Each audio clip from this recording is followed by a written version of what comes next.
ಇದು ನೋಡಿ, ಇದು ಮಿನಿ VNC ಅಂದ್ಬಿಟ್ಟು, ಇದು ಬಂದುಬಿಟ್ಟು ಒಂದು ಸ್ಮಾಲ್ ಬೋಟ್ ರೈಡ್ ಹೋಗ್ತಾರೆ ಇಲ್ಲಿಂದ ವ್ಯೂ ತುಂಬ ಚೆನ್ನಾಗಿರುತ್ತೆ. ಇದು ಬೆಳಿಗ್ಗೆ ಹೊತ್ತಿಗಿಂತ ರಾತ್ರಿ ಹೊತ್ತು ಮಾಡಿದರೆ ತುಂಬ ಚೆನ್ನಾಗಿ ಅನಿಸುತ್ತೆ. ಇದರಿಂದ ನಿಮಗೆ ಒಳ್ಳೆ ವ್ಯೂಗಳೆಲ್ಲ ಸಿಗುತ್ತೆ. ಇಲ್ಲಿಂದ ನಿಮಗೆ ಬಾಕುದು ಫ್ಲೇಮ್ ಟವರ್ ಕೂಡ ಸಿಗುತ್ತೆ ವ್ಯೂ. ಆಮೇಲೆ ಇದು ಒಂಥರ ಲೈಕ್ ನಿಮಗೆ ಒಂದು ಸ್ಮಾಲ್ ಒಂದು 5 ಮಿನಿಟ್ಸ್ ರೈಡು. 5 ಮಿನಿಟ್ಸ್ ರೈಡಲ್ಲೇ ನಿಮಗೆ ಒಂದು ಚಿಕ್ಕದಾಗಿ ಒಂದು ಇದು ಸಿಗುತ್ತೆ. ಇದು ಮೋಸ್ಟ್ಲಿ 5 ಮನ್ನತ್ತು ಒಬ್ಬರಿಗೆ, ಒಂದು ಪರ್ಸನ್ಗೆ ಚಾರ್ಜಸ್ಸು. ತುಂಬಾ ಚೆನ್ನಾಗಿದೆ ಇದು.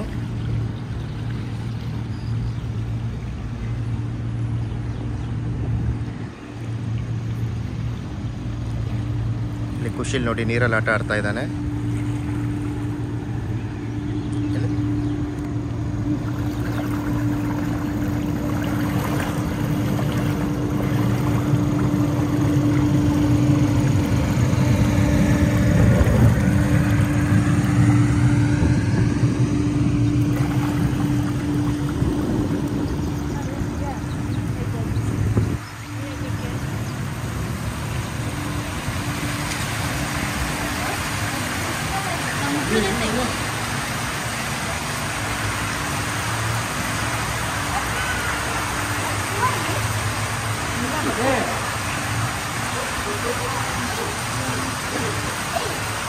ನೀರು